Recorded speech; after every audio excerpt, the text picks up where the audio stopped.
It's truly wild how some couples just seem to defy all odds, isn't it? Especially when you're watching a show like 90 Day Fiancé, where relationships are practically put under a microscope from day one. Since its debut in 2014, the show has given us a fascinating look into the whirlwind world of international romance, with 11 seasons of the original series and countless spin-offs that have become a cornerstone of reality TV. From the early days with couples like Russ and Paula to the newer faces on Love in Paradise and The Other Way, we've seen everything from heartwarming successes to spectacular crashes. The enduring mystery of unlikely pairings. As a longtime viewer, I've seen my fair share of duos that made me scratch my head and wonder, how on earth are they still together? It's not about being judgmental, but more about observing the dynamics and thinking, okay, this just doesn't add up. These are the couples who, despite glaring issues, communication breakdowns, or deeply rooted incompatibilities, somehow manage to stick it out. And honestly, I'm often more surprised by their longevity than by the couples who seem destined for happiness. Let's dive into some of those baffling pairings that have genuinely left me wondering how they've managed to navigate the turbulent waters of reality TV romance for so long. Jessica Parsons and Juan Daza. A relationship built on shaky ground. Remember Jessica Parsons and Juan Daza from Love in Paradise Season 3? Their story started in a rather unconventional way, a cruise ship romance that led to a pregnancy. Jessica, a divorced mom of two, found herself pregnant with Juan's baby while he was still living the ship life.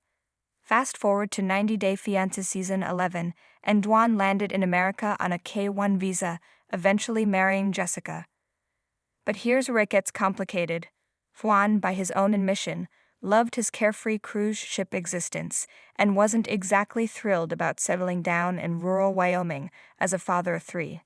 The emotional baggage from both sides, including instances of infidelity, added layers of tension. I've always sensed a palpable undercurrent of resentment from Juan. At the Season 11 tell-all, he even confessed that his only reason for staying was their son, not Jessica, and that his DMs were flooded with other options. That statement alone speaks volumes, painting a picture of a man who feels cornered into a life he never envisioned. It's tough to see a path to genuine happiness when one partner openly expresses such strong reservations. Russ and Paula Mayfield, the OG couple's enduring mismatch. Russ and Paula Mayfield are practically 90 Day Fiancé royalty, having appeared on Season 1. They've been married for over a decade, which is an incredible feat in itself. However, their journey has been anything but smooth. Early on, Russ, with his more conservative views, struggled with Paula's desire to be a model and her bold fashion choices. Paula, to her credit, stood her ground, and eventually Russ adapted to her strong will. But the challenges didn't stop there. During the pandemic, Paula became the primary earner, and unfortunately, some of her online behavior during that time raised eyebrows.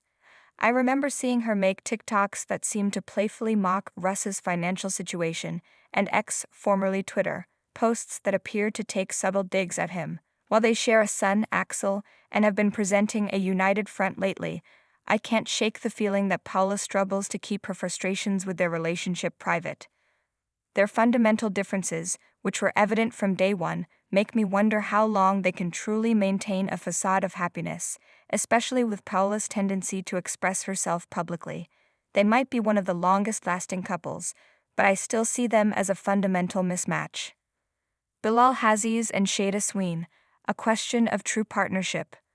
When Bilal Haziz and Shada Sween appeared on 90 Day Fiancé Season 9 and later Happily Ever After, Season 7, viewers quickly formed strong opinions about Bilal's behavior.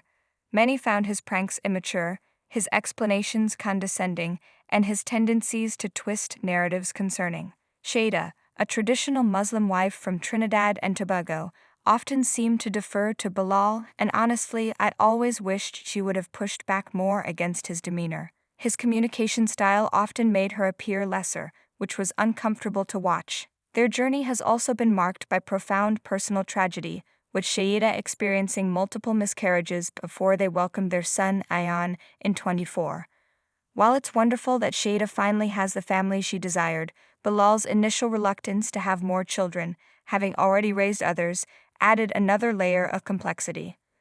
While Shaida is getting the life she wanted, I worry about the long-term emotional impact of a relationship where one partner's conduct often seems to undermine the other.